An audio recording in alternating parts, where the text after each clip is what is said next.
You have been told more than once that you are too much, too intense, too dark, too deep, too serious, too unwilling to lighten up, and each time you heard it, something in you recoiled, not because the accusation was wrong, but because you knew what was actually being asked of you. They were asking you to soften, to make yourself smaller, safer, and easier to digest, to perform a version of femininity that would not unsettle anyone.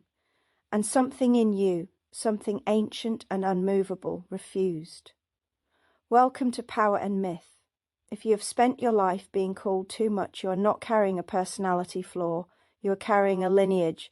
There were women before you, thousands of years before you, who were told the same thing, who were pressured, threatened, demonized, and ultimately erased for refusing to soften. They would not smile when it was expected. They would not explain themselves to make others comfortable. They would not dilute their power to fit into frameworks designed to contain them. And when they refused, they were called monstrous, they were called dangerous, they were called dark.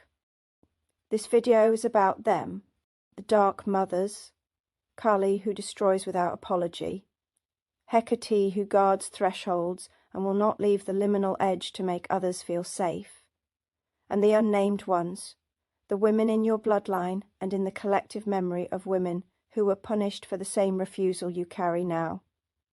This is not a metaphor, this is a history. And if you recognize yourself in it, you are not imagining things, you are remembering. Let us begin with Kali. If you know anything of Hindu mythology, you know she is the goddess of destruction. She is depicted with a necklace of skulls, her tongue out, her foot on Shiva's chest, wild, blood-soaked and utterly unrepentant. She is the divine mother in her most terrifying form. And she is frightening precisely because she will not perform the version of motherhood that makes people comfortable. She does not soothe. She does not soften her edges. She does not apologize for the destruction she brings. Because Kali understands something that patriarchal structures have spent centuries trying to suppress, that destruction is sacred, that sometimes the most loving thing you can do is burn something down, that softness is not the only form of care, and this is where the trouble begins, because a woman who understands the sacredness of destruction, who can wield boundaries like blades, who refuses to make herself smaller to protect someone else's feelings, is a woman who cannot be controlled. She cannot be guilted, she cannot be shamed into compliance, and so she must be rewritten. Over centuries, Kali has been sanitized in certain narratives, turned into a symbol of maternal protection and benevolence, her wildness framed as temporary madness rather than intrinsic nature. The message is always the same. Even the goddess of destruction must eventually calm down. Even she must soften. But Kali does not soften, and neither do the women who carry her pattern.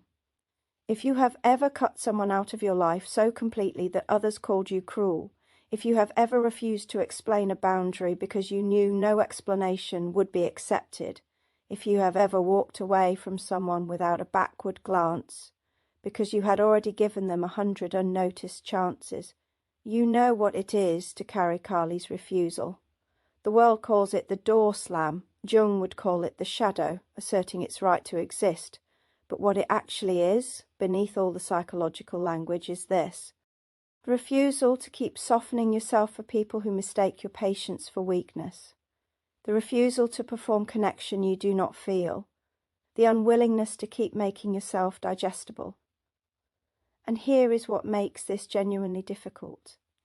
You are not rewarded for this refusal, quite the opposite. You are called cold, unforgiving, too much, because the world has a vested interest in women who soften, women who absorb harm and do not retaliate, women who prioritize everyone else's comfort above their own integrity. The moment you stop doing that, the moment you say no without softening it, you become illegible, you become dangerous, not because you are cruel, but because you have remembered that you are allowed to refuse. Now let us turn to Hecate, the Greek goddess of witchcraft, crossroads, and the spaces in between. Hecate is not a goddess who enters the village. She stands at the threshold. She holds the keys to realms others fear to enter.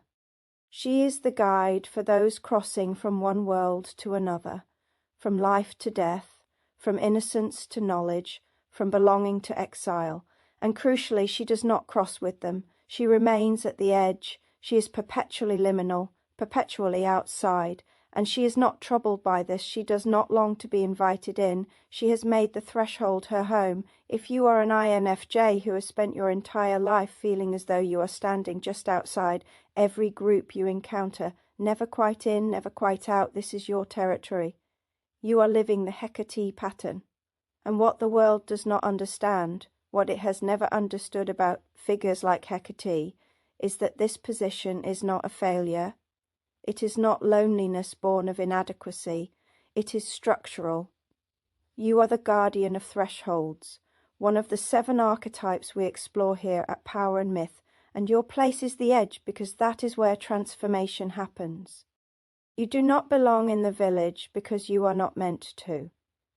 You belong at the crossroads, holding the lantern for those who are lost between worlds. But the world does not reward threshold guardians. It finds them unsettling. Because a woman who is comfortable in liminal space, who does not need to be included, who can hold paradox and ambiguity without collapsing into certainty, is a woman who cannot be pinned down. She cannot be categorized. She cannot be made to fit. And so she is othered. She is called weird, strange, too intense, too dark. She is told she needs to try harder to fit in, to be more normal, to stop standing at the edge and just come inside already. But Hecate does not come inside. And neither do you. Not because you cannot, but because something in you knows that your work is threshold work. Your work is holding the keys to spaces others are afraid to enter, and that work requires you to remain outside. This is what they tried to erase. Not just individual women, but the pattern itself. The archetype of the woman who will not soften, who will not come inside, who will not make herself smaller or safer or easier. They rewrote the myths. They turned Kali into a mother who eventually calms. They turned Medusa, whom we will return to, into a monster who deserved her fate. They turned Hecate into a figure of superstition, her crossroads shrines dismissed as primitive fear, and they did this because these figures represented something that patriarchal structures could not tolerate, women who did not need male protection, women who did not need saving, women who stood in their own power and refused to explain it. And here is where the pattern becomes unbearably clear, because this was not just a mythological revision. This was systemic. Throughout history, the women who were hunted as witches, the women who were burned and drowned and exiled, were not random targets. They were healers who knew too much. They were women who lived alone and did not explain themselves. They were women who refused marriage, refused subservience, refused to perform the version of femininity that kept them contained. They were women who had knowledge the church could not control. Herbal medicine, midwifery, the ability to help other women end pregnancies or avoid them. And crucially, they were women who would not soften their power to make men comfortable. The witch trials were not about actual witchcraft. They were about the eradication of female autonomy. They were about what happens when women remember that they do not need permission to exist as they are, and the language used to condemn them is the same language used today. Too independent, too knowledgeable, too unwilling to submit, unnatural, difficult, cold. The accusation has always been the same. You are not performing femininity correctly. You are too much. And if you will not soften, you must be removed. This is the lineage you carry. Not metaphorically, actually. If you are an INFJ woman who has been called too intense, too dark, too unwilling just to relax and be normal, you are carrying the memory of women who were punished for the same refusal. You are carrying Kali's destruction, Hecate's liminality, and the unnamed witches who were erased because they would not make their knowledge safe for the structures that sought to control them. And the reason this matters, the reason this is not just interesting historical context, is because they're still trying to erase you. The methods have changed. They no longer burn you, but they still ask you to soften. They still tell you that you are too much. They still expect you to perform a version of yourself that is palatable, explainable, and non-threatening. And when you refuse, you are punished socially. You are called difficult, confrontational, a narcissist if you hold boundaries. Too sensitive if you name harm. Too serious if you refuse to pretend everything is fine. The door slam, which is simply the moment you stop participating in your own erosion, is pathologized as cruelty. Your need for solitude, which is Hecate's threshold of guardianship, is called antisocial. Your ability to see through people, which is the seer's gift, is called judgmental. Every aspect of your nature that refuses to perform softness is reframed as a flaw, and you are expected to fix it, to work on yourself, to become easier. But here is what Jung understood, what the mythology has always known, and what modern psychology often misses. The refusal to soften is not pathology. It is integrity. It is the self-refusing to be dismantled for the comfort of others. And it is ancient. The Dark Mothers, Kali and Hecate, and the ones whose names were lost, refused to soften because they knew something essential. That softening, in a world that seeks to control you, is not kindness. It is self-erasure.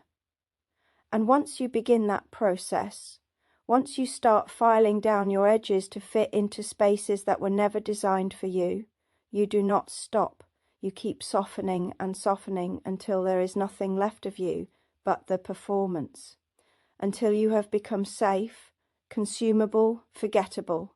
And this is the shadow side of the wounded healer archetype, another of the 7 we explore here. The INFJ who absorbs everyone's pain, who softens herself to make room for others, who gives and gives until she is hollow. This is not generosity.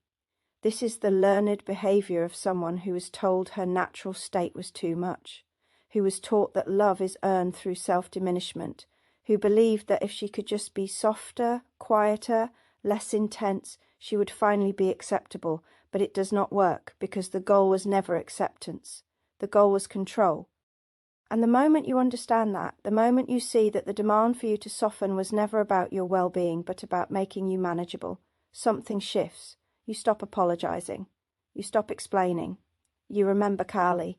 You remember Hecate. You remember the woman who refused. Let us be specific about what this looks like in lived experience. You are in a relationship, romantic or otherwise, and you notice something, a pattern of disrespect, a habit of dismissiveness, a subtle erosion of your boundaries, and you name it, calmly, clearly, without accusation. And the response you receive is not acknowledgement, it is deflection. You are told you are overreacting. You are too sensitive. You are imagining things. You are making a big deal out of nothing. And something in you knows this is gaslighting. But you are also an INFJ, which means you have spent your entire life questioning your own perceptions because they are so often at odds with what everyone else claims to see. And so you doubt yourself. You soften your stance. You explain more gently. You give another chance, and another, until one day you do not. One day you leave, no explanation, no final conversation, no opportunity for them to talk you out of it. You are gone. And to everyone watching, this looks sudden. It looks cruel. They ask what happened. They tell you that you are being harsh, that everyone deserves a second chance, that you are throwing away something good over nothing. But you know the truth. You gave 100 chances they never saw. You named the harm 100 times in ways they refused to hear. And the door slam, which is what they call it, is not cruelty. It is Kali's refusal. It is the moment the dark mother in you says, enough, I will not soften any more. I will not keep explaining why I deserve to be treated well. I will simply remove myself from anyone who requires me to shrink in order to stay. This is what they tried to erase. Not just the women, but the pattern. The knowledge that you do not owe anyone your softness, that boundaries are sacred, that destruction, when it is the destruction of what harms you, is an act of self-love. And this is what makes you dangerous. Not your intensity, not your darkness, not your refusal to perform joy you do not feel. What makes you dangerous is that you remember that you are allowed to refuse. You remember that softening yourself into invisibility is not the same as being loved. You remember the dark mothers, and you carry their refusal forward. So what does it mean to carry this lineage now in a world that has not stopped asking you to soften? It means recognizing that when someone tells you that you are too much, they are not diagnosing a flaw. They are revealing their own discomfort with your refusal to be less. And you do not need to fix that discomfort. You do not need to make yourself smaller so that they can feel bigger. You do not need to explain why you have boundaries, why you need solitude, or why you will not tolerate disrespect. Kali does not explain her destruction. Hecate does not apologize for remaining at the threshold, and neither do you.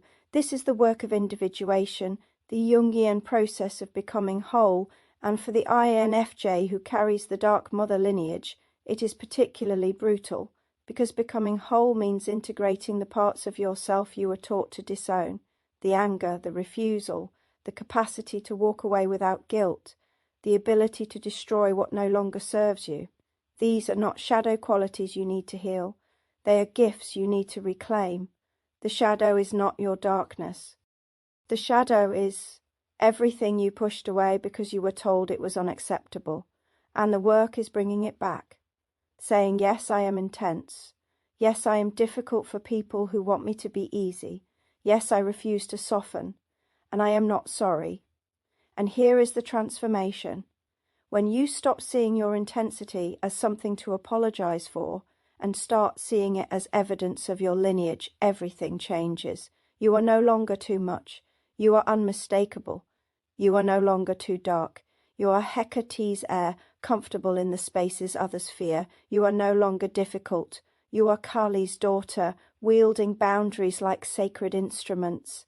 And the loneliness that has followed you your entire life, the sense of never quite fitting, is no longer proof of your inadequacy. It is proof of your inheritance. You were never meant to fit into a world that requires you to be smaller. You were meant to remember the women who refused and carry that refusal forward. This is what we explore here at Power and Myth. Not how to fix yourself, but how to recognize the ancient patterns you are living. The 7 INFJ archetypes, the seer, the wounded healer, the hermit, the shapeshifter, the exile, the guardian of thresholds, and the seeker, are not personality categories, they are initiatory frameworks. And the dark mother lineage runs through all of them, the seer who sees too much and will not pretend otherwise, the wounded healer who refuses to keep absorbing harm, the guardian of thresholds who will not come inside, the exile who has made peace with permanent outsiderness. You are living these patterns, and understanding them is not about becoming more palatable, it's about becoming more yourself. So let me ask you this. Which moment in this video made you remember something you have tried to forget? Was it the door slam? The refusal to explain your boundaries? The feeling of standing at the threshold whilst everyone else is inside? The exhaustion of being called too much when you know you are exactly enough? Tell me in the comments. Tell me which dark mother you recognize in yourself. Tell me if you have ever been punished for refusing to soften, because I want to know. And I want you to know that you are not alone in this, that others carry this lineage, that the work we are doing here at Power and Myth is not about learning to fit in. It is about remembering that you never had to. Subscribe if you want to continue this exploration. If you want to understand the ancient patterns beneath your modern struggles. If you want to stop apologizing for being who you are and start recognizing it as inheritance.